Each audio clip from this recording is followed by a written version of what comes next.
Hi, my name is Danny Ingram of Troop 53, and this is my Eagle Scout project. I have always been fascinated by the courage and heroism of the men and women who fought during World War II. For my Eagle Scout project, I wanted to preserve their stories and sacrifices that they made over 60 years ago for our country. I wanted to dedicate this project to all the World War II veterans. It was the deadliest, most widespread conflict in world history.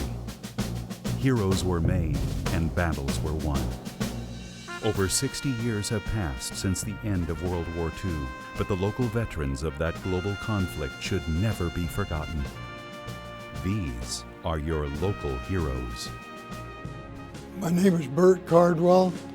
I was a captain in the 8th Air Force, flew out of Molesworth, England, bombed France and Germany during the war.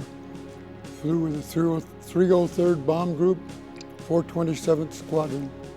I was a captain in the Air Force. Well, it was Air Corps when I joined, but it's Air Force now. I was a student, going to college, going to BYU University, Provo, Utah. I had a modern history professor that pretty much convinced us that England was fighting our war.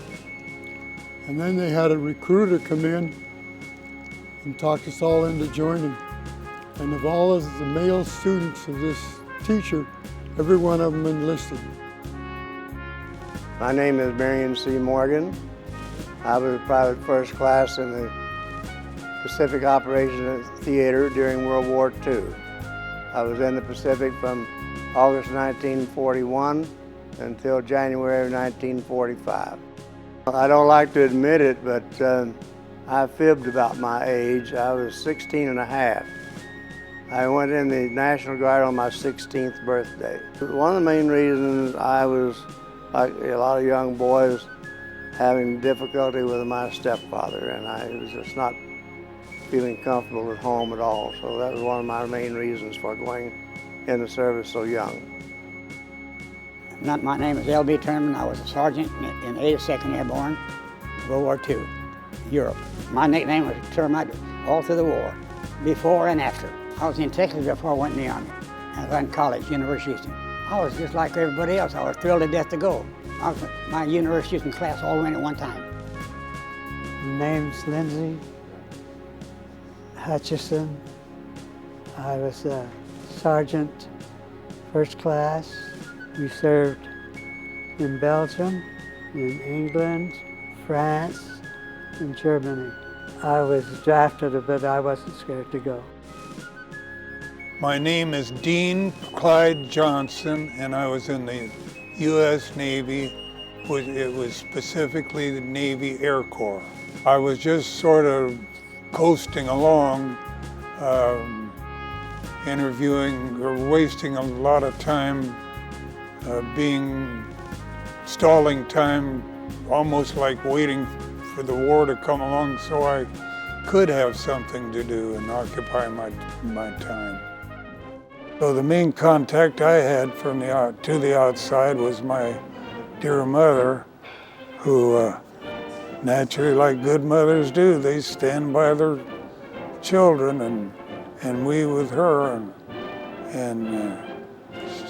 I had a very good communication with her. She didn't want me to go into the service in the first place. I practically had to twist her arm to sign her name back when I don't even think I'd turned 17 when I had her sign her name, but she finally says phooey on it, the man knows what he's doing, so I'll sign. So she stood by me for 4 years, 4 long years.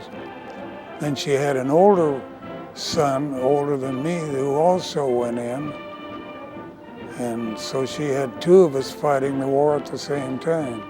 I joined the Navy in January of 1942. I had just turned 17 years old. I was going to go out and win the war for them. And it was an exciting experience, so I thought. I joined with my good teenage friend who joined we joined together, and that's just about the last I saw him. He went his direction, and typical Navy situation, we soon found a way to, the Navy send him one way and me in another direction. They sent me to aviation machinist school right there in San Diego. Well, like boot camp, everybody had to have it, but I didn't think it was that good. I did it because everybody else did it. I don't think it's any good. It sure wasn't what I thought it was going to be. It was very militaristic, and I didn't like it. I thought, what in the world have I got myself into? Confine myself to 4 years of this? How in the world am I going to handle it? But it's interesting, this other fellow that I joined with, he decided to go the other way. He rebelled. I thought, well, I'm in this, I'm going to tough it out and I'm going to make the best of my life. And he, on the other hand, just made a complete mess of his military career. He got himself in a lot of trouble. He was in and out of trouble at all times, and just made a mess of his, where I ended up with an honorable discharge, and I had some neat experiences out of it. It was not difficult for me because I had spent 6 months in what they called a CCC camp, which is a Civilian Conservation Corps, and I was in a forestry unit there. So I'd been away from my family 6 months at a time prior to going into the service. So, well, at the time I joined, there was not a war going on for our country. There was a war going on in Europe. But I joined the regular Army in June of 1940, and this was before we went to war. I originally was in the National Guards, Texas National Guards, then in the Combat Engineer Unit, 19th Engineers, and then in the 504th Air Force Engineer Battalion, and then 4th Air Force. I was a very eager young soldier when I went in. I enjoyed the military. Some aspects, of course, like KP, kitchen duty, I didn't particularly like, but as far as the marching and the training and so forth was concerned, I enjoyed it. And I think a number of the fellows with me did too. At that time, I say we were not at war. And so there was a different atmosphere altogether when we were serving in peacetime and serving in wartime. For the first 14 months, I was taking basic training and instructing basic training at Fort Ord. I joined the Air Force because it had more glamour. The Air Force Academy, the Air Force cadets are very similar to West Point and Annapolis, in that the day you arrive there, they treat you royally. They pick up your bag, they do everything for you. Once you get inside the gate, you are a cadet, and you do everything for yourself and stand at attention most of the time. Everything you did, you run, and you studied hard. Well, I started out at Cal Aero at Oxnard, California. It was basic training where I learned to fly. We flew Stearman, and we felt like the Red Baron. We open cockpit, goggles, helmets, the full bit. And then I come from there to Bakersfield, to Minterfield, where we flew the Vultee BT-13. And we called it the Vultee Vibrator because you got it into a stall and the wings flopped. It scared you for a little while, and then you realized that that's what it was built to do. It was a very, very good airplane, fun to fly. And then I flew AT-9s in Chandler, Arizona, plus the T-6, which is an extremely good airplane. You see one of the T-6s around once in a while.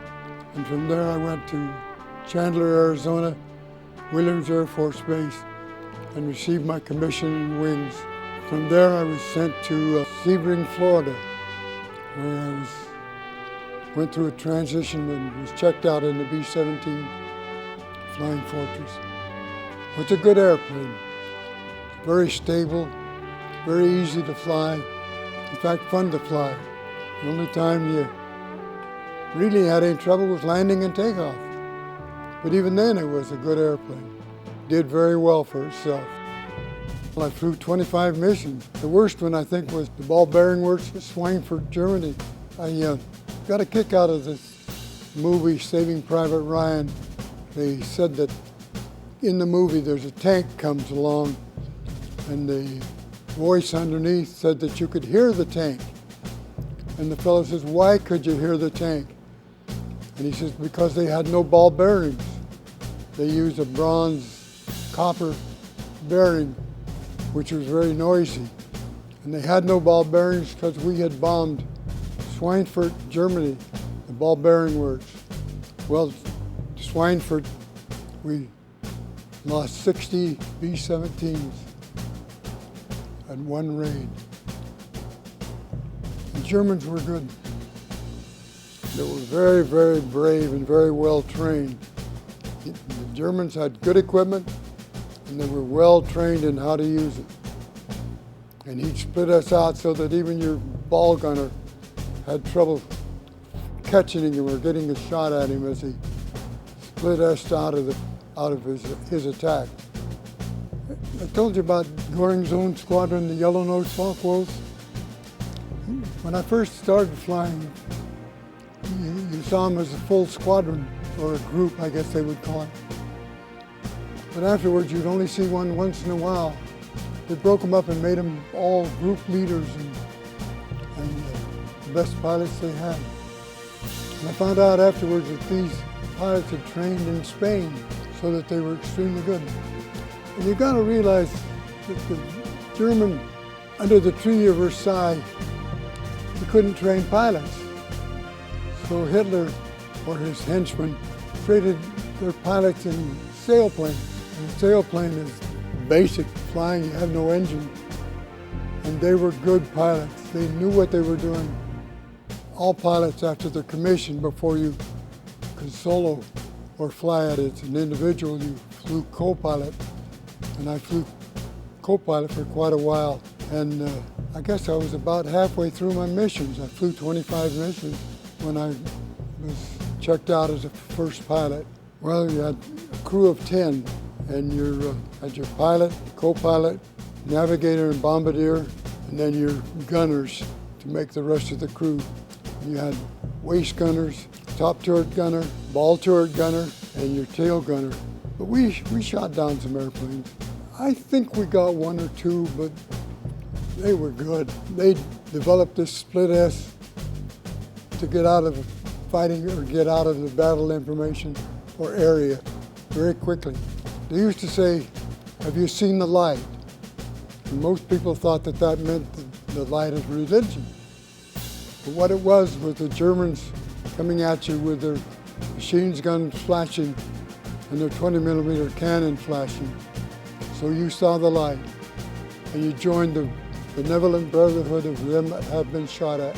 Well, in '43, we had no escort at all. Well, we'd have Spitfires across the channel, but that's as far as they could go. And from there on in until we got back out, we were alone. They later got the P-51 that did escort, which did a fabulous job for the bombers. But I flew my missions without escort. It used to be the story about you always took your medal and put it up on the dash in front of you whenever you got into any trouble. And you'd say, you've got a Distinguished Flying Cross? Now let's see you do some distinguished flying. I had a bombardier. I'll tell you a little story about him. My bombardier was Buddy Bierman. And I always had a lot of respect for Buddy. He was a Jew. And he didn't have to fly in the 8th Air Force. He could have flown in the Pacific. Because if we got shot down, the Germans would put any Jewish members of the American Air Force into concentration camps. But every time I went on a raid, Buddy was out in front of me. And I got very good friends with him. I had a lot of respect for him. I had served time in the Atlantic and the Pacific.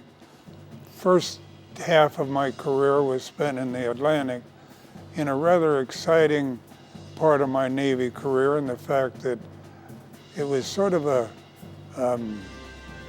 situation where a lot of people didn't know much about that part of the war that was going on. It was a U-boat situation, and I was a part of it in the fact that we were involved in fighting U-boats. It was a very exciting time, but very dull as far as people knowing much about what was going on. I served on the USS Card. It was a much smaller ship than the ordinary aircraft carrier. There were very few of them made, and I saw a lot of excitement in them fighting these submarines. And the submarines were very plentiful, and we knew that we had a big battle on our hands to overcome this situation. Submarines, they would basically attack us during the night and then travel. Usually our ships would gain our most of our travels during the day, and the submarines would attack us at night. So we would gather together, and then these submarines would have plenty of time to catch up with us and attack us during the night. And I could go up on deck most any time, and I could see explosions going off, these submarines picking off our ships. It was absolutely incredible sight. Now the average American doesn't know anything about that part of the war, but I saw it with my own eyes. The protection on our part consisted of one aircraft carrier and 3 World War I destroyers. And in one of these battles,